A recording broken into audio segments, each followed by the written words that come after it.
Ate Maya, ano po yan? Gulay para makakain ka.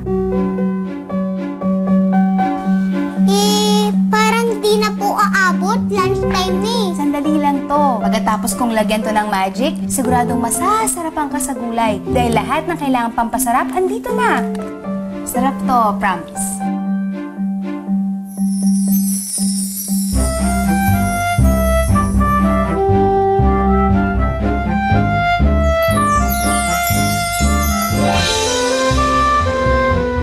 Wow, magic!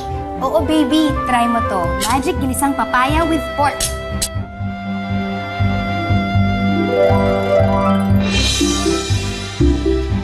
Ang sarap! Ang galing po ng magic nyo! Naniwala ka na? What's your next magic trick, Ate Maya? Gusto mo? Magic adobo naman? Sige, ubusin mo